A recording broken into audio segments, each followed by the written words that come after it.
네, 사도행전 통해 주시는 은혜를 나눕니다. 사도행전 전반부의 가장 중요한 사건 중에 하나가 스데반의 죽음, 스데반의 순교였습니다. 스데반의 순교는 사도행전의 분위기를 완전히 바꾸는 사건이었어요. 특히 모여있던 유대인 그리스도인들이 박해를 피해 여기저기로 흩어지죠. 우리는 보통 교회라는 곳은 모이는 곳이라고만 생각하는데요. 사실 교회는 정확히 말하면 모이는 곳이 아니라 흩어지기 위해 모이는 사람들입니다. 흩어진다는 건 그냥 아무렇게나 흩어진다기보다는 복음을 가지고 흩어지는 것이죠.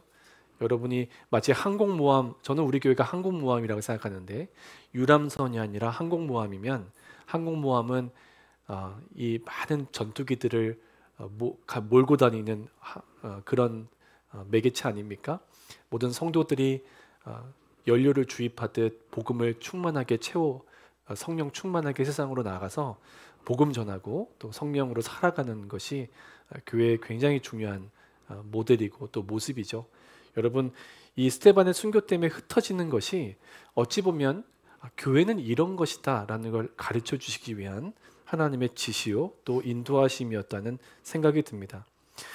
오늘 본문 19절에는 이때 흩어진 유대인 그리스도인들이 어디까지 갔는가를 굳이 보여주고 있는데 1절 말씀을 스크린 보고 같이 한번 읽도록 하겠습니다. 함께 읽겠습니다. 시작.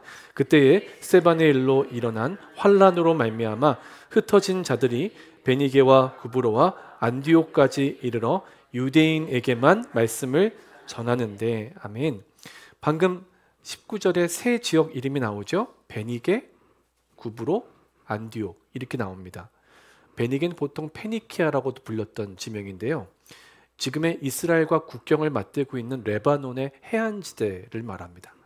또 구브로는 지금의 지중해 동부 섬나라 키프로스입니다.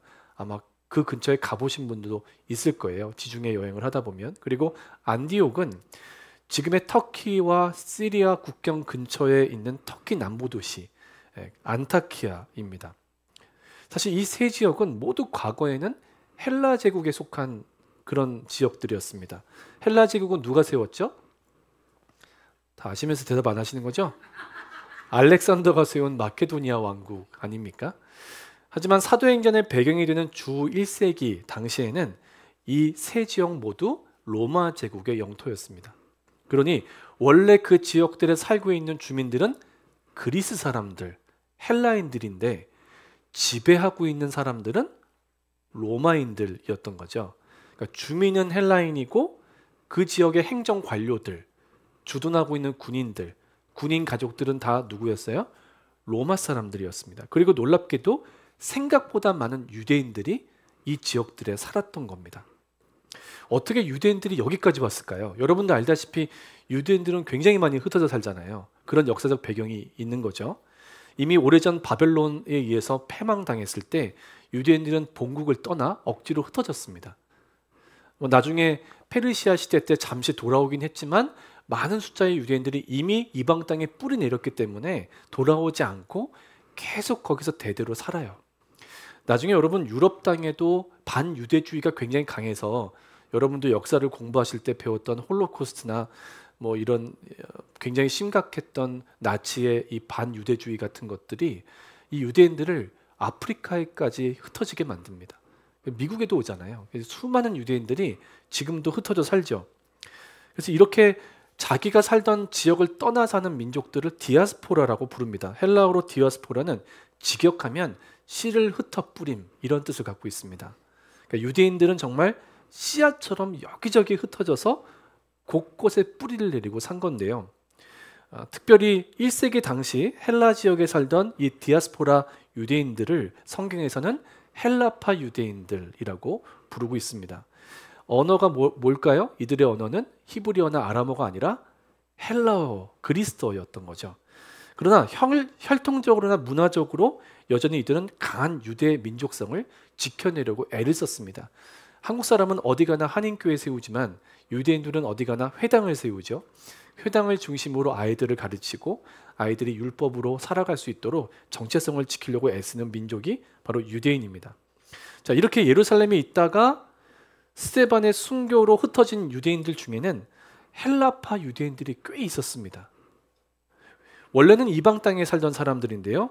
헬라어쓰면 살던 사람들인데 이 사람들의 일부가 예루살렘에 역이민해서 들어와 살기도 했고 또는 이 성지 순례차 들어와서 잠시 여행을 하기도 했습니다. 그러니까 원래 사는 지역은 대대로 헬라 땅인데 잠시 유대 본국에 들어와 있었던 헬라파 유대인들이 스데반의 순교 때문에 흩어질 때 많이 흩어진 거죠 또. 그러니까 참 우리가 생각하지 못한 인생의 굴곡을 이들이 경험한 것입니다. 여러분도 여러분 중에도 주변에 한국으로 역이민 가문들 있잖아요. 그리고 가끔 한 달, 두 달씩 이렇게 한국 가서 사시는 분들이 있는 것처럼 이들도 이렇게 예루살렘 가서 머물다가 우연찮게 복음을 듣게 되고 그리고 예수님을 믿게 된 겁니다. 정말 큰 축복 아닙니까? 여러분들도 한국에서는 교회 안 다니다가 미국 가서 교회 다니고 예수님 믿게 된 분들이 있잖아요. 얼마나 큰 축복입니까? 여러분 예수 잘 믿게 하려고 미국 데려오신 줄 믿습니다. 이렇게 외국 살다가 본국에 들어와서야 예수님을 영접한 이 헬라파 유대인들이 박해를 피해서 다시 자기들이 살던 이방 땅으로 흩어지게 됩니다. 그런데 이 사람들이 주로 누구에게 복음을 전했을까요? 또 아는데 대답 안 하시는 거죠? 네, 헬라파 유대인들이에요. 헬라어를 써요. 근데 본국에 와서 예수님을 영접합니다. 근데 의도치 않게 박해 때문에 또 헬라 땅으로 갔어요. 누구한테 말씀을 주로 전할까요? 이 사람들이 같은 헬라파 유대인들입니다. 헬라파 유대인 같은 유대인들에게 복음을 전했다고 오늘 성경도 이야기하고 있죠. 그러니까 본문 19절에 여러 지역으로 갔는데도 유대인들에게만 복음을 전했다. 이제 그렇게 써 있습니다. 여러분이라도 그러시지 않겠어요? 여러분 영어도 하고 한국말도 하지만 컬럼버스에 전도하러 나갔을 때 한국 사람과 미국 사람이 있으면 누구한테 전도하겠어요? 한국 사람한테 하겠죠. 네, 영어로 할 수 있어도 한국 사람한테 먼저 마음이 가지 않겠습니까? 그러니까 헬라파 유대인들이 자신이 본국에서 복음을 영접하고 난 후에 헬라 지역에 다시 가서도 똑같은 헬라파 유대인들한테 복음을 전했다는 얘기예요. 근데 굉장히 특이한 경우가 발생합니다. 20절 말씀을 다 함께 읽도록 하겠습니다. 시작. 그 중에 구브로와 구레네 몇 사람이 안디옥에 이르러 헬라인에게도 말하여 주 예수를 전파하니. 여러분 보세요. 어디예요? 구브로와 구레네 출신 사람들이다 라고 되어 있죠. 그러니까 구브로와 구레네 출신의 헬라파 유대인들을 말합니다. 구브로는 아까 말씀드렸는데 지중해 동부에 있는 지금의 키프로스 섬이고요. 구레네는 오늘날의 북아프리카 리비아 지역입니다. 그러니까 원래는 지중해 동부 섬과 북아프리카에 살던 헬라파 유대인들이 복잡하죠. 이 사람들이 예루살렘에 와서 복음을 듣고 다시 이방 땅으로 나왔는데 놀랍게도 이들이 헬라인들에게 복음을 전하기 시작했다는 겁니다. 외국인들에게 복음을 전하기 시작했는데 그 장소가 바로 안디옥이었다는 거예요. 예상하지 못한 일이죠. 헬라파 유대인이니까 당연히 헬라어를 잘했고 자기가 헬라 땅에 살면서 헬라어를 할 줄 알게 된 것이 결국은 헬라 땅의 수많은 네이티브 스피커들에게 복음을 전하는 통로가 되는 준비였다는 걸 아주 나중에나 이제 깨닫게 된 거죠. 그 시작은 그저 몇 사람이었습니다. 아무도 헬라인들에게는 다가가지 않았는데요. 이 중 몇 사람이 복음을 전하게 된 거죠. 근데 놀라운 일이 또 벌어집니다. 21절 말씀을 스크린 보고 같이 한번 읽겠습니다. 시작. 주의 손이 그들과 함께 하심에 수많은 사람들이 믿고 주께 돌아오더라. 아멘이죠. 고작 몇 사람입니다.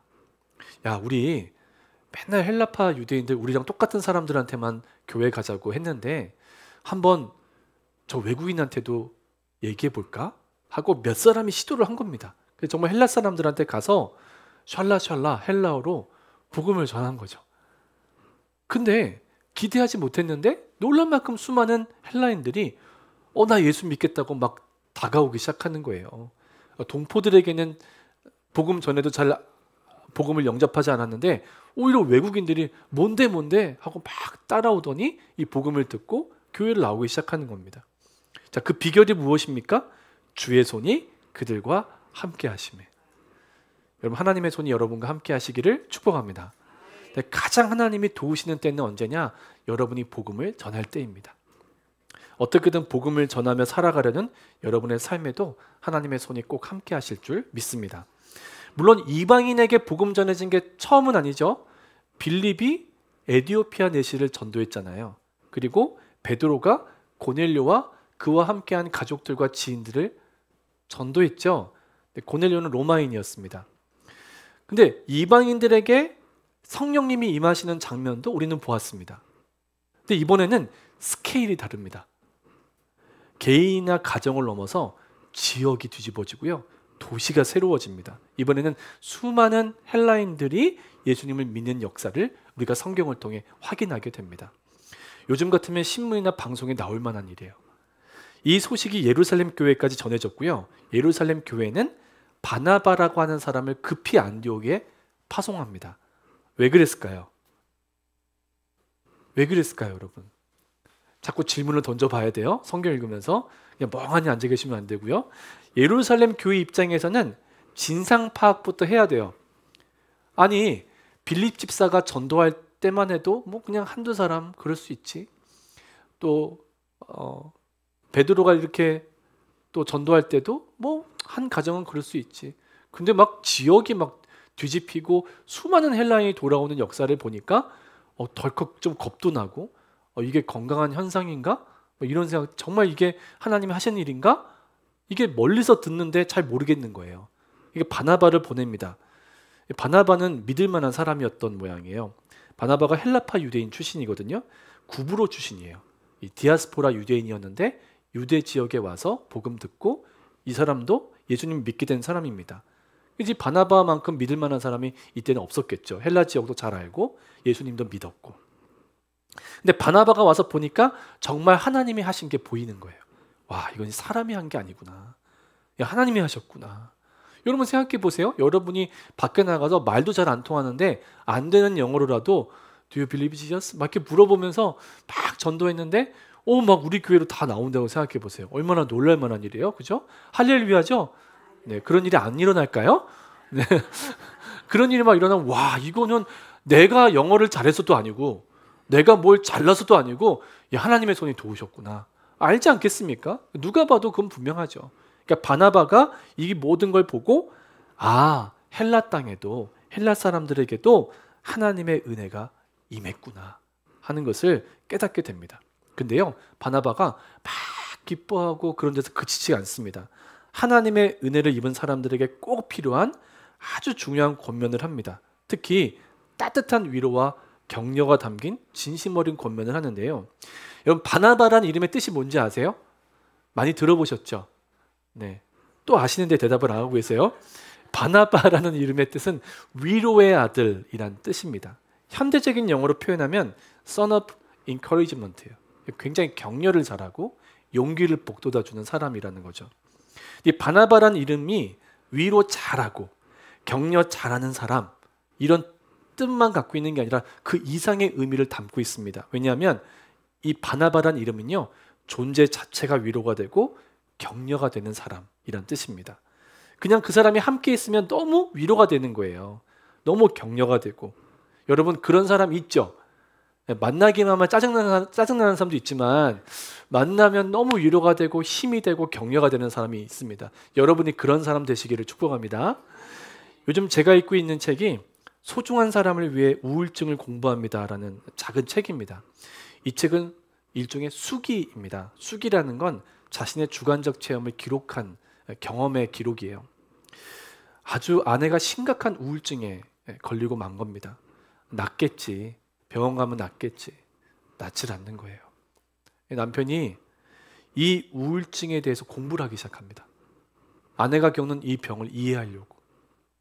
그래서 그걸 극복할 수 있도록 부단히 돕고 끝까지 함께했던 남편의 눈물겨운 기록입니다.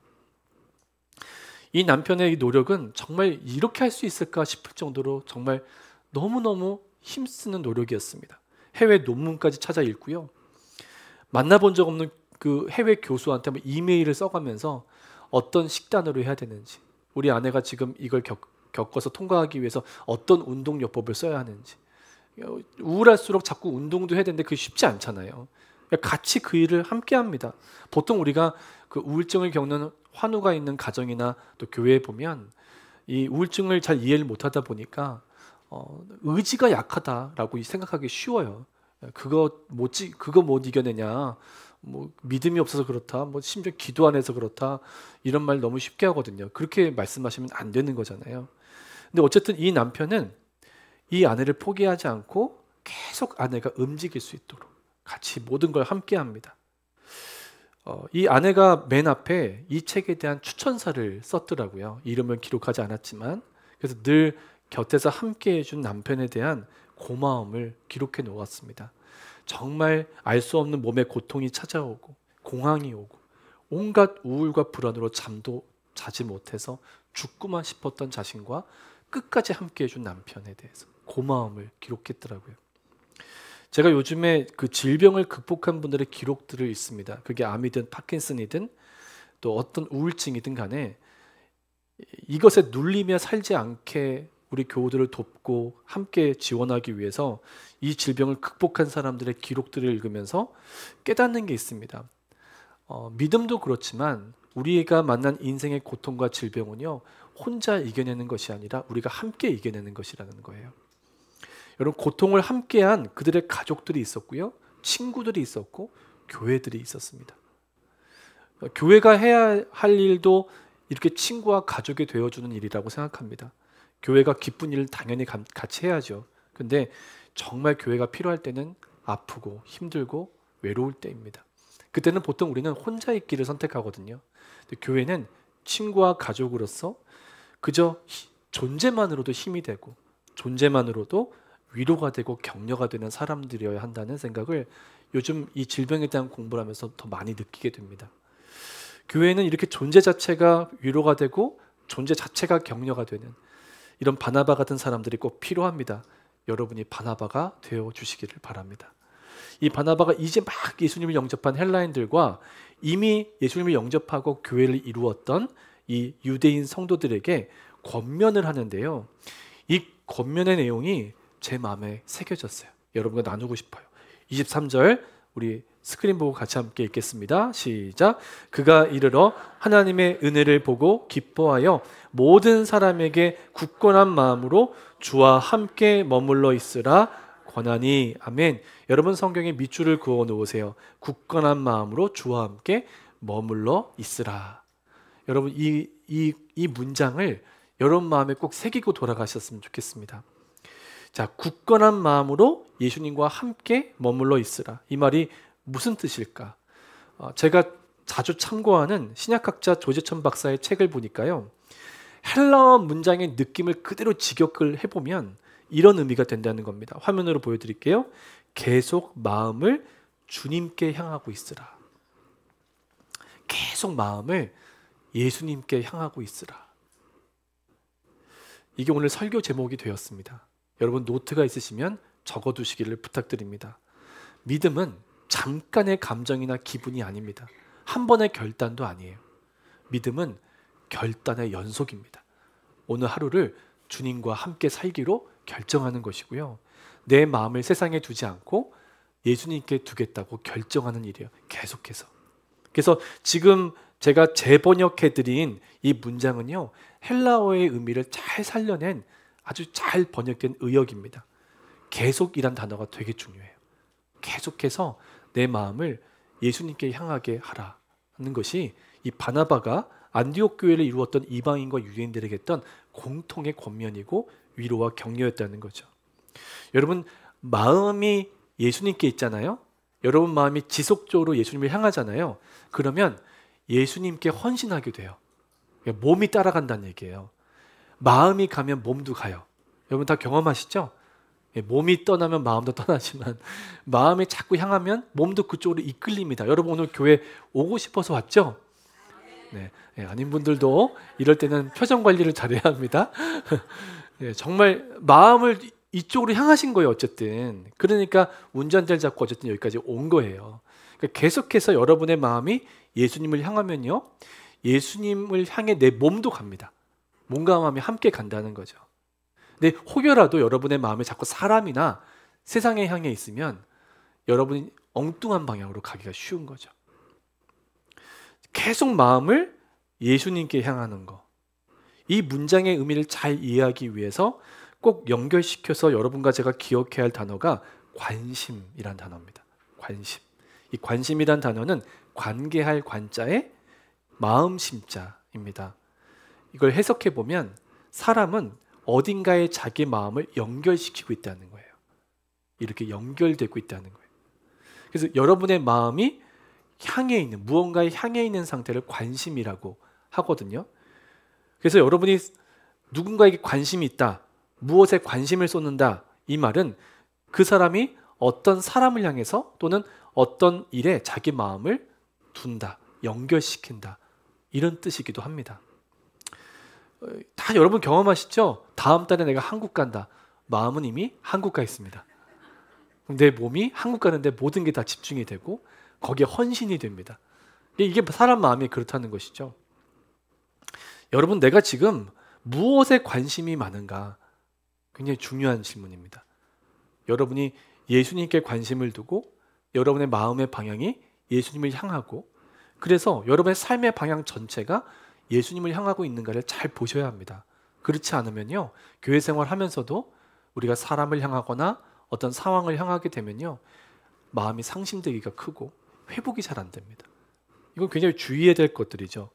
중요한 건 바나바가 안디옥에서 만난 모든 성도들에게 누구에게든 여러분 이제부터는요, 오직 예수님께만 여러분의 마음을 향하게 하십시오. 계속 그렇게 하십시오. 예수님께 관심을 두고 살아가십시오. 이렇게 권면을 했다는 거죠. 이제 막 믿은 사람이나 믿어왔던 사람이나 동일하게 중요한 것은 계속해서 마음을 예수님께 향하는 것이다 라고 바나바가 가르친 겁니다. 사도행전을 기록한 누가가 이 바나바에 대해서 착한 사람이고 성령과 믿음이 충만한 사람이었다라고 평가합니다. 굉장히 긍정적인 평가 아닙니까? 착하다, 성령과 믿음이 충만하다, 여러분에게 붙일 수 있는 말이죠. 사실 이거 읽으면 나랑은 좀 종자가 달랐네, 뭐 이렇게 생각이 들 만한 그런 요소이긴 하지만, 이게 막상 읽어보면 성령과 믿음이 충만하다, 착하다, 이게 굉장히 추상적으로 느껴지는 단어들입니다. 근데 바나바가 안디옥에 있는 성도들에게 권면했던 이 내용, 항상 마음을 예수님을 향하라, 예수님께 두고 살아라 라고 했던 걸 보면 이 바나바가 어떤 사람이었는지가 분명하고 실제적으로 나타납니다. 바나바는요, 계속해서 사람들이 예수님을 바라보도록 격려했던 사람이에요. 자기가 아니라. 요즘 시대는 어떤 시대입니까? 나를 좀 관심 가져달라. 심지어 그 심리학적 질병 이름에 관심병이라는 병이 있고, 뭐 인터넷에 도는 표현 중에는 좀 깎아내리는 비하적 표현으로 뭐라고 있죠? 관종, 관심종자, 뭐 이런 표현도 있습니다. 그러니까 SNS나 여러 가지 통해 나에게 좀 관심을 보여달라. 그러니까 사람들은 자기에게 관심을 가져주기를 바라는 마음이 늘 사실은 있거든요.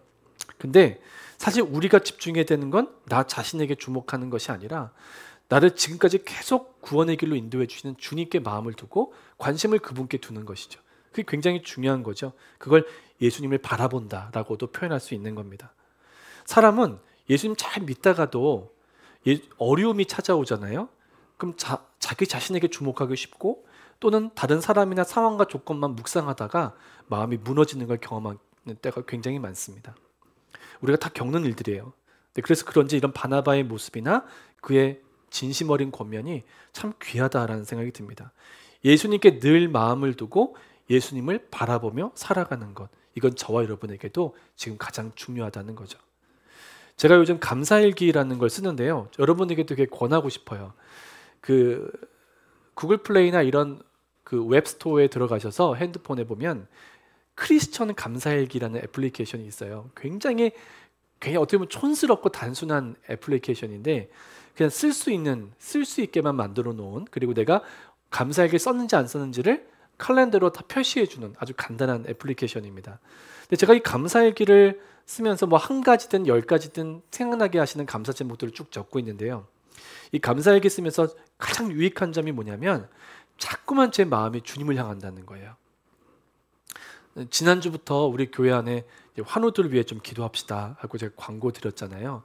목사 광고하면 사람들이 막 올 것 같지만 잘 안 오세요. 사실은 성전에 와서 기도한다는 게 얼마나 쉽지 않은 일입니까? 사실 어떤 날은 단 한 분도 오시지 않은 날도 있어요. 전에 같으면 왜 안 오실까? 외롭다. 혼자 기도하는 게 힘들다. 뭐 이런 생각을 좀 했을 것 같습니다. 근데 이번 주간에는 하루에 교인이 단 한 분만 와서 기도해 주셔도 그게 너무 고맙더라고요. 또 주님께 감사하고, 왜냐하면 그런 어떤 감사의 그 기도의 마음을 주신 것도 주님이시니까. 또 여러분이 뭐 성전에 못 오셔도 여러분 처소에서 늘 그 아픈 분들을 위해 기도해 주셨으리라는 생각이 드니까 고마운 마음이 들었습니다. 단 한 사람의 아픈 사람을 위해서라도 내가 직접 운전해서 성전에 와서 기도할 마음을 갖는다는 것도 주님이 주신 놀라운 은혜이기에 그게 참 감사하다는 마음이 저는 들었습니다. 목회를 할 때 저도 저를 주목할 때가 꽤 있어요. 그리고 교인들의 모습을 보거나 세상 돌아가는 형편을 보거나 할 때 굉장히 낙심할 때가 종종 있어요. 근데 그러다가도요, 주님을 딱 바라보잖아요. 근심이 사라지는 은혜를 경험합니다. 여러분 경험하실 거예요. 내가 정말 기도하기 싫었는데 그래도 기도하라는 마음 주셔서 기도하고 나면 평안이 찾아옵니다. 또 뭐 여러분 다른 장르의 노래도 많이 들으시겠지만 운전하실 때 찬양 많이 듣고 계시죠? 찬양 들으면서 내가 따라 부르고, 또 목사님들 설교 들으면서 은혜 받고 눈물 흘리고, 또 저 같은 경우는 요즘에 감사일기 쓰면서 그 감사일기를 쭉 써내려가는 가운데서 주님을 바라보는 순간 힘이 나는 걸 경험합니다. 큰 격려가 되는 것이죠. 여러분도 여러분 꼭 감사하면서 사는 축복을 누리셨으면 좋겠습니다. 우리가 주님께 항상 마음을 두고 살아가면서 주님을 다시 바라보게 되는, 주님께 마음을 향하게 되는 이런 놀라운 통로가 바로 회개와 감사라는 생각이 들어요. 여러분, 우리가 이걸 잃어버리지 않았나 싶습니다. 하나님 앞에 회개하고 또 감사드리는 은혜의 통로를 여러분 꼭 회복하셔서 여러분은 지금 억누르고 있는 온갖 것들을 이기는 역사를 꼭 누리시기를 축복합니다. 바나바는 주님께 늘 마음이 향했고요. 또 다른 사람들도 주님께 마음을 향하도록 권면하고 위로했던 존재 자체가 힘이 되는 사람이었습니다. 평생 예수님을 바라보며 살면서 다른 사람도 예수님을 바라볼 수 있도록 도와주었던 이런 사람이 바로 그리스도인인 거죠. 늘 예수님께 마음이 향해 있었던 바나바가 무슨 일을 하는지 보세요. 여러분이 마음을 예수님께 두잖아요. 그러면 예수님이 어디에 관심이 있으신지가 깨달아져요. 이게 주님이 기뻐하시는 거구나 하고 여러분 몸이 따라가요. 글로. 바나바가 정말 예수님을 계속 바라보고 예수님께 마음을 두고 살아가면서 어떤 행동을 하냐면 사울을 데려옵니다. 이때 사울은 회심하고 나서도 8년에서 10년 정도를 그냥 다소라는 곳에 칩거하고 있었어요. 아무도 사울을 불러주지 않았고 믿어주지 않았던 거예요. 근데 바나바가요, 무려 100마일을 넘는 길을 직접 걸어서 가서 사울 손을 붙잡고 안디옥까지 옵니다. 혼자 해도 돼요. 근데 주님의 마음을 바나바는 알았겠죠. 사울에게 찾아가서 그 사울을 붙잡고 와서 사울과 함께 안디옥 교회를 세워나가기 시작합니다. 참 아름다운 동역이죠. 안디옥 교회는 유대인과 이방인이 하나가 되어서 교회 역사상 최초의 다문화 교회를 이루게 됩니다. 그리고 복음 안에서 인종과 문화를 초월해서 하나의 교회를 이루었던 안디옥 교회는요, 최초로 선교사를 파송하는 교회가 돼요. 지금의 수많은 현대 교회의 모델이 된 거죠. 바나바가 사울과 함께하는 아름다운 동역의 모습과 그 열매가 오늘 본문의 마지막 구절 26절에 나옵니다. 함께 화면을 보고 26절 말씀을 읽겠습니다. 시작. 만남에 안디옥에 데리고 와서 둘이 교회에 1년간 모여 있어 큰 무리를 가르쳤고 제자들이 안디옥에서 비로소 그리스도인이라 일컬음을 받게 되었더라. 아멘. 그러니까 바나바가 사울과 함께 1년 동안 안디옥 교회에 집중해서 제자 훈련을 한 겁니다. 그 결과 세상 사람들이 그들을 처음으로 그리스도인이라고 부르기 시작했다는 거죠. 그리스도인이란 말은 원래 헬라어로 크리스티아누스입니다. 이 크리스티아누스는 화면에 보여드린 대로 크리스토스, 예수님이란 뜻이죠. 여기에 이아노스라는 전미사가 붙여진 건데 이아노스는 누구에게 속한 자, 무엇에게 속한 자 이런 뜻입니다. 그래서 크리스티아누스, 즉 그리스도인은 직역하면 예수님께 속한 사람, 예수님을 따르는 사람 이런 뜻입니다. 사실 이 말은요, 교회 바깥의 사람들이 교회 다니는 사람들에게 붙인 조롱 섞인 별명이었습니다. 하지만 초대교회 교인들은 이 조롱 섞인 별명을 나중에 자랑스럽게 여기게 됩니다.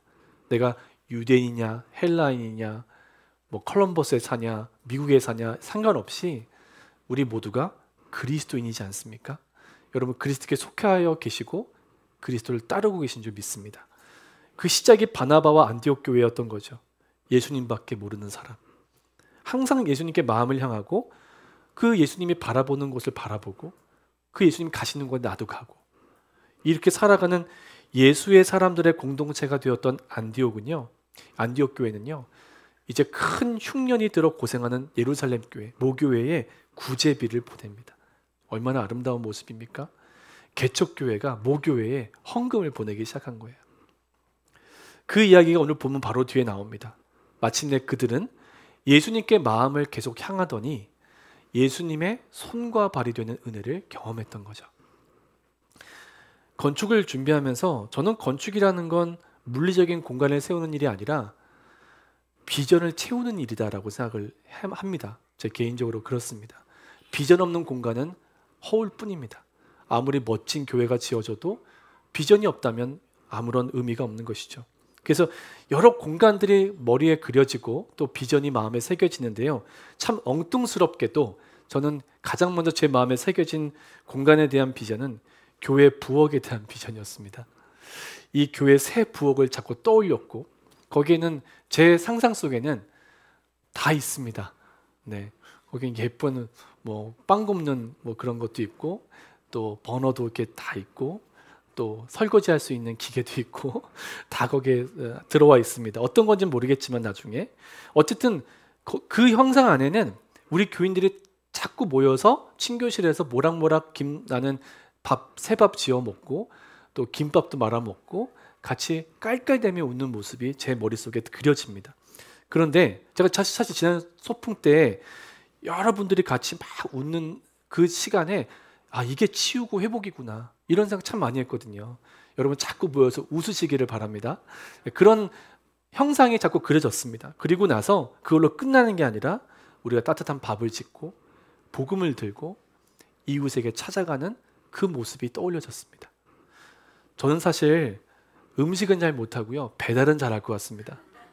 그래서 하나님 우리 교우들이 월화수목금 이렇게 본인이 잘하는 메뉴를 개발해서 다 같이 모이면 좀 싸울 수도 있으니까 한 사람씩 이렇게 나와서 몇 사람씩 이렇게 협력해서 맛있는 음식을 메뉴를 정해서 정말 필요한 분들에게 복음 들고 가서 기도해드리고 또 도시락도 전해드리는 이런 주방 사역을 우리 교회가 좀 했으면 좋겠습니다. 하나님 그런 비전이 우리 공간에 담겨지게 해달라고 자꾸 기도하고 싶어지더라고요. 앞으로 사실 교육관이나 예배실에 대한 그런 비전도 제가 구하면서 형상을 그려가고 있는데요. 아마 이 주방 사역은 컬럼버스뿐 아니라 조지아 전체에서 우리 교회가 제일 잘할 것 같다는 생각이 듭니다. 교회 부엌에 대한 꿈은 아주 작은 시작일 뿐입니다. 저는 여러분과 교회 안에 그냥 무리지어 모이는 것에 만족하고 싶지가 않고요. 교회에 모여서 힘을 얻어서 교회 바깥으로 자꾸 나갔으면 좋겠습니다. 섬겼으면 좋겠어요. 저와 여러분이 예수님의 손과 발이 되기를 간절히 소망합니다.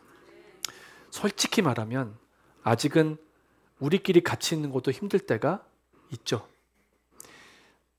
존재만으로도 힘이 되는 사람이 많아야 되는데 존재만으로도 굉장히 좀 걱정이 되고 염려가 되고 또 같이 안 있고 싶은 사람도 있을 수 있죠. 그게 우리 현실일 것 같습니다. 하지만 저는 저와 여러분이 용기를 냈으면 좋겠습니다. 계속 예수님께 마음을 향했으면 좋겠고요. 또 그래서 우리가 함께 예수님을 계속 바라본다면 어느 날 우리는 예수님의 손과 발이 되어 있을 거라고 저는 믿습니다. 오늘 본문은 저와 여러분에게 가장 중요한 것을 가르쳐주고 있습니다. 내 마음을 예수님께 향하는 것입니다. 그래서 우리 모두가 예수님을 함께 바라보는 것이 교회라는 걸 배워야 합니다. 사랑하는 여러분, 저와 여러분이 개독교가 아니라 크리스티아누스, 예수께 속한 자, 저들은 진짜 예수님을 따르는 자다 라는 인정을 받게 되기를 바라고요. 천국 다 가실 거죠? 이럴 땐 또 아멘 크게 하세요. 또 천국 다 같이 가야죠. 그죠? 혼자 가실 거예요? 다 같이 갈 거죠. 지금 조금 꼴보기 싫은 사람도 가야 돼요. 어떻게든 가게 하실 거라고요. 그러니까 천국 가는 순간까지 예수님의 손과 발이 됐으면 좋겠어요. 내가 저 사람보다 조금이라도 더 건강하면 내가 아파도 그 사람 섬기라고 하시는 거예요. 내가 조금이라도 건강하면 다행이다 이러지 마시고, 내가 조금이라도 몸과 마음이 건강하면 덜 건강한 분을 섬겨 주십시오. 기도해 주십시오. 그렇게 함께 우리는 예수님의 손과 발이 되어 사랑하며 살다가 천국 가서 주님 저 사랑하다 왔습니다 하고 보고드리는 그날이 찾아올 거라고 믿습니다. 여러분, 여러분과 저에게 가장 중요한 거 뭐라고요? 예수님께 마음을 계속 향하는 겁니다. 함께 찬양했으면 좋겠는데요. 우리 내 안에 가장 귀한 것, 이 찬양 부르고 함께 기도하는 시간을 갖도록 하겠습니다.